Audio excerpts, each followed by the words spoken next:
Hey, what's up, y'all? This is Lewis Speaks 2025, and I know that it's been a minute since I posted any content. Truth be told, y'all, 2025 has been a well dressed nightmare. It's just been one thing after another, and it's been a draining year so far. Between these executive orders from this orange man in the White House to trying to navigate workspaces where we're currently short staffed, it's just been a really difficult roller coaster ride. But I am back and I come to you with a gift. Today's topic is Stress Management 101. Today we are going to be talking about how to navigate stress, especially now, because I know so many of us are going through it. So we're going to talk about, for one, the different types of stress. We're going to talk about unhealthy stress versus healthy stress. We're going to talk about some things that cause us stress. We're going to talk about things that we can do to manage stress. And we're going to break that down into mind interventions, body interventions, and soul interventions because we need help. We need help right now. And so the interventions that I'm going to discuss right here are not some kind of magic trick. These interventions require you to practice them daily. They become stronger and more effective the more that you practice them. So please, by all means, bookmark this video. Definitely use this as a tool to help you manage so many stressors in your life right now, because I'm telling you, you're not alone. I'm here to tell you that right now, first and foremost. So let's start off with, what are the two forms of stress? We have the good stress, which is called beneficial stress or eustress, and we also have the unhealthy stress. So what is the good stress? The good stress are things like winning a contest. If you win the lottery, that's a good stress, or when you exercise and you feel as though your muscles are growing, that's the good stress. Eustress, beneficial stress, is stress that helps you to grow. It's stress that helps you to accomplish something. But the bad stress, the unhealthy stress, that's the stress that attacks you. That's the stress that attacks various functions in your body. That's the stress that causes your mental, emotional, physical, and spiritual body to deteriorate. Many studies have shown that unhealthy stress results in the deployment of cortisol. And what exactly is cortisol? Cortisol is a neurotransmitter in our body. And what happens when you have all this cortisol coursing through your bloodstream, it results in inflammation. That inflammation is associated with strokes, heart attack, kidney disease, autoimmune dysfunction, just so many things that could go wrong as a result of stress and this release of cortisol. So basically, for the purposes of this video, we're going to be talking about unhealthy stress and how to navigate and manage unhealthy stress. So let's get into it. What are some of the things that cause us stress? One, change. Having to experience so many different changes, both inside ourselves and also outside in the world, can cause a significant amount of distress and also stress in our lives. Change is not an easy thing. Trying to navigate change, hard. It's difficult, especially when you're comfortable. And that's the thing. Trying to navigate change can be very difficult. What other things cause us stress? Strained, non-existent, complicated, and conflicted relationships with our friends, our family members, our co-workers, and even ourselves.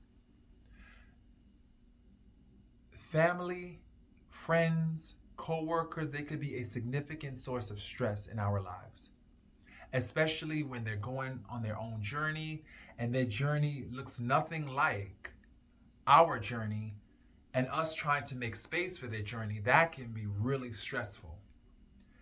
I know mothers with children, fathers with children, families with children, watching your kids grow up right before your very eyes and seeing them take different paths that you may not necessarily have wanted for them.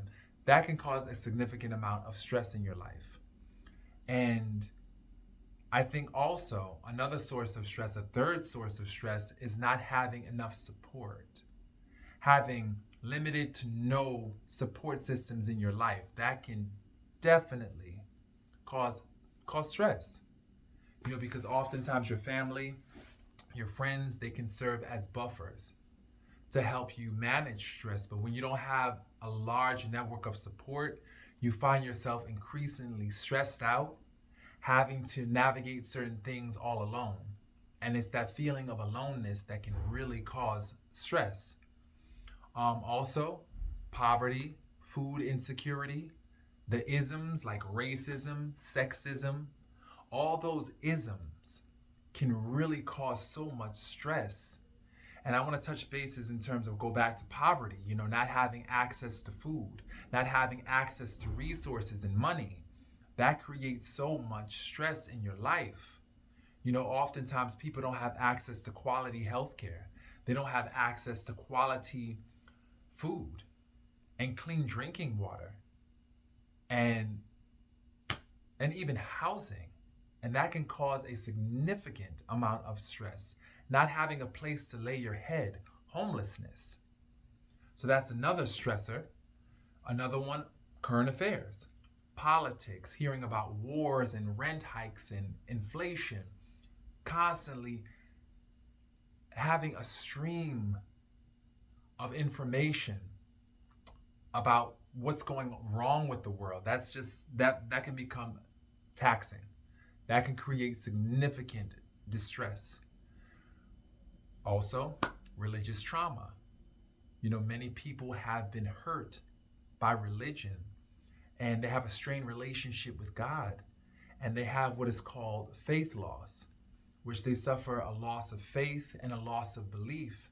And that right there can be really difficult to navigate. Also our jobs. You ever heard that saying that trying to make a living is killing me? Trying to make a living is killing me. Our jobs can cause a significant amount of stress, and sometimes you want to launch, but there's just no other options. And so feeling stuck and feeling as though you're trapped in a dead-end job could really, really cause you a significant amount of stress. And also lastly, but not leastly, our mental, physical, emotional, and spiritual health can cause us stress. Many people battling diseases and debilitating and chronic conditions, it takes a toll on their mental. It takes a toll on their physical. It erodes their faith. It really does a number, and it causes them a significant amount of stress. And so those are some of the things, just some of the things. I've just scratched the surface if you want to know the truth, but those are just some of the things that cause us stress. Now, what can we do, with all these stressors in our lives? What can we do to manage the stress? I talked about healthy stress versus unhealthy stress. I've talked about the definition of unhealthy stress. I've talked about the things that cause us stress. Now let's jump into what can we do about it.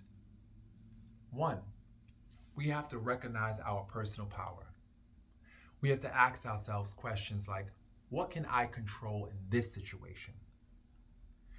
Focusing on what you can and cannot control can be very helpful in reducing stress. Definitely focusing on what you can control. Because let's face it, there's very little things in this world that we can control. But zeroing in on the things that we do have control over can give us a feeling of powerfulness and can return our power. Because oftentimes when people feel as though they're powerless, it makes them feel hopeless. It's discouraging to feel as though you have no skin in the game. You have no say in what happens to you. And so that can be really, really distressing. But always asking yourself in the moment, what are some things that I can control in this situation? What is within my locus of control? Starting with that question can definitely be a helpful tool in managing stress. Also, 2, seeing stress as an impetus and an invitation for change. What things need to change in my life in order to make things better? What things need to change in my life in order to make this situation better? Sometimes we're called to change, which, as I mentioned before, that can be a significant source of stress. But sometimes change is not necessarily a bad thing. Sometimes stressful situations happen to us as a way to jumpstart our motivation, as a way to motivate us to begin to think about pivoting and moving a different way and moving in a different direction. And without that stress, we wouldn't be motivated to change. So sometimes stress can be a good thing. So reframing that can be helpful. Also, we'll go into reframe the situation. Reframe it. A lot of times it's what we're telling ourselves that creates the most stress in our lives. And keep in mind that with Chinese culture, the character for stress and crisis and the character for opportunity are the same. Crisis and opportunity are the same character because crisis can be an opportunity, as I mentioned before, to think about pivoting. I want to kind of give you a visual right now. You think of the bowl. In Chinese culture, they have a cracked bowl that's filled in with gold, And that goes to illustrate that sometimes the cracks in our lives can also provide us with a wealth of opportunity. So you have to begin to ask yourself, what gold can I put into this cracked bowl to make this situation more manageable? What gold can I put into this cracked bowl to make the situation more manageable? In other words, what good things can come of this negative situation? What can I do to extract the lesson from this situation? So kind of reframing it in that context can help deal with the stress a little bit. I think also you have to change the hate station in your brain. What are you telling yourself about this particularly stressful situation? What things are you telling yourself? Oftentimes our stress can be compounded by the value and the meaning and the appraisals that we ascribe to a given situation. If you're telling yourself, oh, this will never work out, this is beyond hope, I can never figure this out, you're going to feel powerless, you're going to feel hopeless, and you're going to feel trapped. It's those things that you're telling yourselves, the messages that you feed yourself, that will determine your ability to move beyond a stressful situation. So you have to once again just tear up those negative tapes, change that hate station, and move it onto a station that's hopeful and a station that tells the truth. Because a lot of the times when we are so stressed out, our capacity to tell the truth about our situation is compromised. We don't always tell the truth. Yes, for example, if we're single and we want partnership, right now I don't have the benefit of a partner, but I can partner with other things. I can partner with groups. I can partner with my Heavenly Father. I can partner with myself. While I don't have the benefit of a spouse, that doesn't mean that I'm not without partnership. I'm given the opportunity to really, really partner with myself, to really, really partner with my own heart, to get in touch with me, to get in touch with my Heavenly Father. Seeing these things as an opportunity. Also, what might be another helpful mind intervention is assertiveness and communication skills training.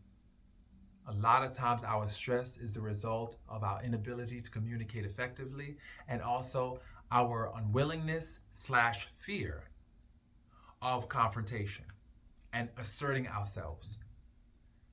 Being able to not aggressively come at people, but assert yourself and stand up for yourself and stand in yourself and stand in your truth can really work wonders in terms of helping you manage stress. Because a large part of our stress comes from people, especially when you're working or you are loving difficult people. A large part of your stress will come from these people and these situations. So learning how to effectively communicate, learning how to assert yourself in a positive manner, that can go a long way in helping to reduce stress. Also, learning problem solving skills, learning how to navigate a problem, because when we are stressed, as I mentioned before, our ability to think rationally is compromised. Our ability to be reasonable is compromised. So we need to begin to develop problem solving skills, such as making a list of all the things that we might have to do and partializing based on priority. Breaking that down into manageable parts might be helpful. What's the first thing that I need to do? Then the second thing, then the third thing. What's step 1 in this situation? Then step 2, then step 3. Breaking it down into steps can be a helpful way to really navigate some stressful situations. Definitely. Also, setting boundaries. That is another cognitive intervention that you can do. Set boundaries with people. Set boundaries with yourself. Self-discipline can go a long way in terms of helping us manage stress. Also, when you set limits with people as to what you will and what you will not tolerate, that helps you to manage stress too. And that goes back to assertiveness. You have to assert your boundaries, especially nowadays. Because people nowadays are looking to shirk responsibility. They're looking to shift blame. They're looking to delegate as opposed to take responsibility for things that should be their responsibility. They want to throw it on your shoulders. No. You have to tell them, no, I cannot do that. No will be your best response in situations like this. No is how you preserve yourself. No is how you manage stress. So begin to say no a lot. Begin to tell people what you will and what you won't tolerate. And to be honest, when you erect firm boundaries, I'm going to tell you what's going to happen, especially in your personal relationships. You're going to lose a lot of people, but you're going to lose a lot of dead weight. These people never had your interests at heart. They never really cared about you. They never really loved you. Because to love you is to love what keeps you safe. To love you is to love your boundaries. If they can't love your boundaries, they can't love you. And that's what I'm learning. All the ones that disappeared once I erected my firm boundaries, they were not meant for me in the first place because they were not really for me. They were for me doing for them. As long as I kept on making it rain, shelling out, giving out, bleeding out, they were there. But the moment that I said, nope, I'm stitching up my vein, I am putting away my cash, I am saving for my future, all of a sudden, they disappeared. And that's okay. Once again, that boundary, let me tell you something. It's a breath of fresh air because it releases you from the responsibility of having to care about people that never cared about you in the first place. So begin to set those boundaries and you will see your stress levels decrease exponentially, guaranteed. So we talked about the mind and some cognitive interventions that you can try. Now let's talk about some practical, some body, somatic interventions that you can try. For one, when you're experiencing a heightened level of stress, deep breathing can be really helpful, especially what is called box breathing and also square breathing. How to do this? I use a 4-4-4-4 code. These are breathing codes that I use. The 4, you inhale to the count of 4, then you hold to the count of 4, then you slowly exhale to the count of 4, and then you hold empty to the count of 4. So let's do that now. So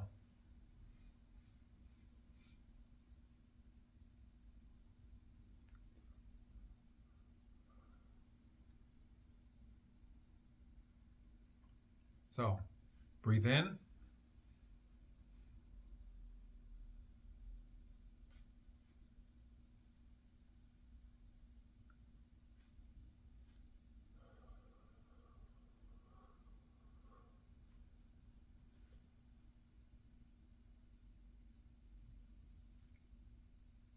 You've done box breathing. So that's going to be a healthy tool to reduce anxiety, to calm you, to make you feel centered. So that square breathing, that box breathing, wonderful tool.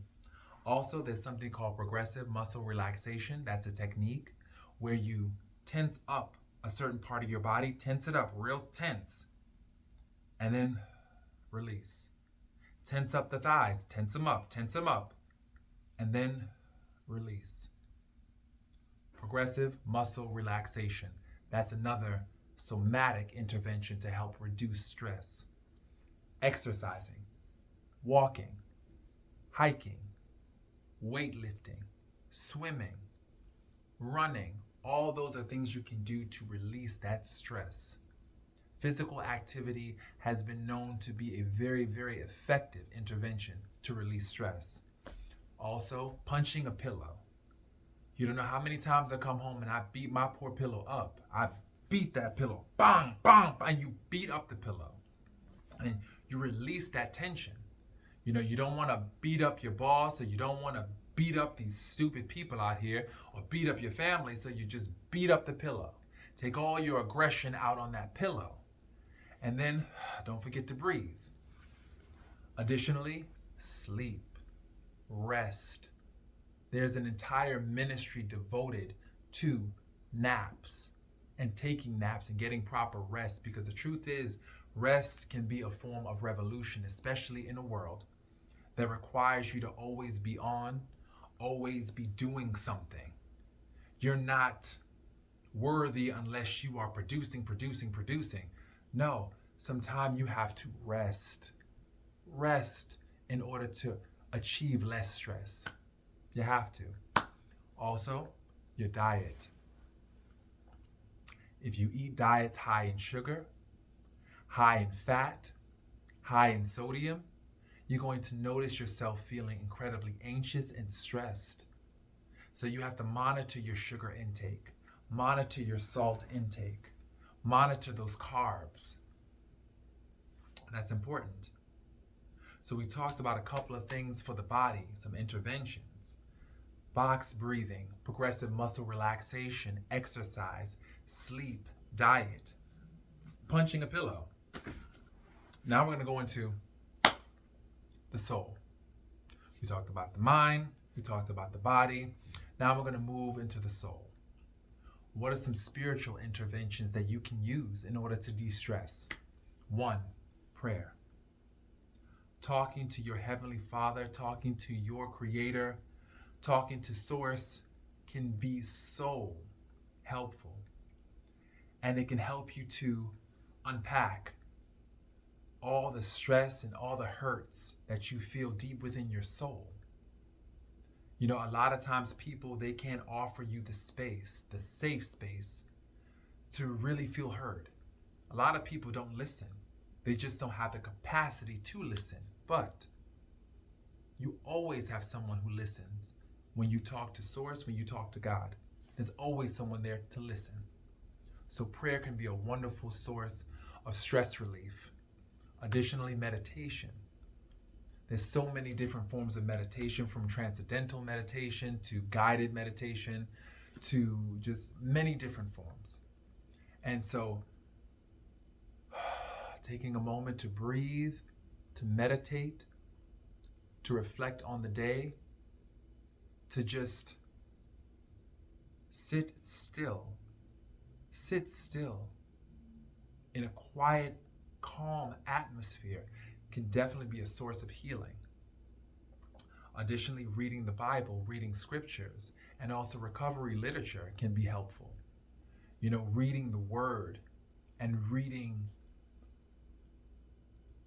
things that promote well-being, whether it be a self-help book, whether it be, you know, an NA or AA book or literature, that can be really helpful because it gives you and grants you insight. And it also, sometimes you see yourself reflected in the pages of a book.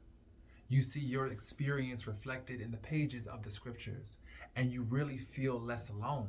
You feel as though you're not the only one going through it. And it also provides you with a model of how to get through certain experiences and certain feelings that you may hold on to. So reading the scriptures, reading recovery literature, reading self-help books can definitely help you process and help you move through that stressful situation. Also, support groups. The truth is, we heal in relationship with other people. So definitely speaking your stress free to a trusted source or to a trusted person can definitely be a source of comfort and also relief. But I want to offer a caveat right now. I want to offer an exception to this, not even an exception, but just something to be mindful of. Try your best not to trauma dump as you talk to other people, but rather be solution focused with your communication. Because truth is, people these days don't really have the capacity to hold space for people that are poor me or always talking about the negative. It's okay for you to express what's happening, your deep feelings, but also try your best to seek out solutions in that communication. Because as I mentioned before, trauma dumping is not productive. Sometimes it can keep you in those loops. It can keep you trapped in those negative loops.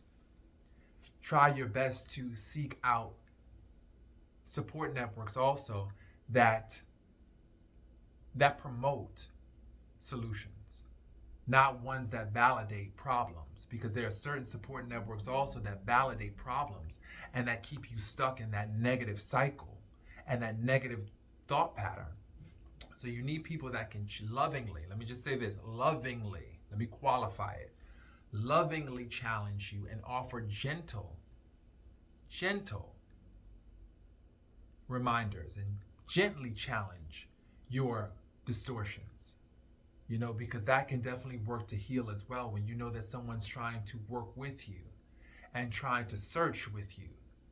That collaboration, that can definitely be a source of healing, that can definitely reduce stress. So that collaborative effort is definitely encouraged. Additionally, journaling, writing down your feelings. It can help you to organize your thoughts and really express the truth about what you're feeling. Because sometimes while venting, while that may feel good in the moment, it doesn't really lead to a solution. But when you're writing things down, you inevitably come to a solution. You also begin to see the truth of your pain on a page. And you can definitely later on come back to that, revisit it, rework it. It definitely helps to journal what your experience is. I would say for me, I love to journal. I love writing. So for me, writing is therapeutic because I unearth insights that I've never really considered before. Just the process alone is you working through something.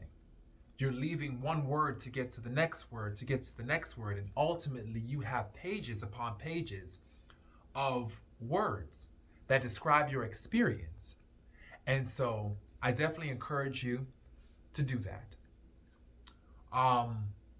Additionally, engaging in your favorite activity or hobby like crafting, fishing, art, writing, dance, singing, woodworking, cooking, that can definitely help release some of the stress. I know for me, cooking is definitely a wonderful tool because you get to create something that's bigger than yourself. You get to put certain things in a pot. And in a way, it's a form of control. You can't control many things in this world, as I mentioned earlier in this video. But there's certain things you can control. You can control a recipe. If you put this in a pot, and that in a pot, and that in a pot, and that in a pot, you come up with something that is so good, and it's all because of your efforts. And that's a good feeling. So definitely, cooking can be a wonderful intervention. Additionally, I'm to leave y'all with this. Now, I don't like to use profanity, but in this case, I feel it's necessary. Learn how to say fuck you to people, places, and things that do not bring out your best. Learn how to say fuck you to things and people and situations that do not bring out your best, because oftentimes we expend a lot of energy caring about people, places, and things that do nothing for us. People, places, and things that only work to cause us more stress. You have to learn how to say forget you, I don't need you, and move on and be committed to that. Because there are some people, places, and things that enjoy seeing you frustrated, that enjoy your stress. There are some people that enjoy eliciting a negative reaction from you because it makes them feel powerful. It's a cheap power source for them. They like seeing you come undone because then it validates their own lack of control. It validates their own lack of discipline. So what you need to do with people like that, you need to tell them, fuck you, I'm out. I'm out. I don't need this in my world. I don't need to continue to deal with people, places, and things that only promote and that only perpetuate stress. No. Sometimes you have to really keep your distance, and learning the art of professional distance, of therapeutic distance, can be so beneficial. You have to do it. You have to preserve your peace by any means necessary. Please protect your peace. I see too many young ones out here nowadays getting heart attacks and strokes because they've allowed some person, some institution, some place, some situation to get the best of them. Now they're sitting up here, hooked up to a series of machines, can't move different portions of their body because they've allowed someone to penetrate their peace. Don't do it. Don't do it. So as I mentioned earlier in this video, stress can kill you. Stress is a silent killer. It's insidious. It can just attack your entire body. Your entire body can be disrupted by stress. So I'm hoping that you begin to employ these techniques into your everyday. And like I said before, this is not a magic trick. This requires daily practice of these techniques. It requires you to also take some self-inventory. Take a sacred pause. Take a pause. Begin to reflect internally the areas that you need improvement, the areas where you need to incorporate these techniques into your life. Begin to reflect on the cognitive interventions that you can use, the somatic interventions, the body, and the soul, the spiritual interventions that can help you de-stress. So I hope that these were helpful, y'all. And please, if you have any additional ways to de-stress, if you have any other coping strategies that you find helpful, drop them in the comments below, because I want us to create a dialogue. I want us to begin to build a new toolbox, truth be told, a new coping toolbox where we can actually use the tools and practice these tools. Because right now, we are in the midst of a really difficult season in human development, in human nature. And we need each other. We need to rely on the community. We need to build community. And I think that this is definitely a wonderful tool, a wonderful platform in order for us to build community. So by all means, check in. Let me know how you're doing. If you have any coping strategies that you use that are helpful for the community tool chest, let's put them in there. This is the community chest. Let's throw it all in there and let's help one another. So I hope that this video was helpful, y'all. Peace.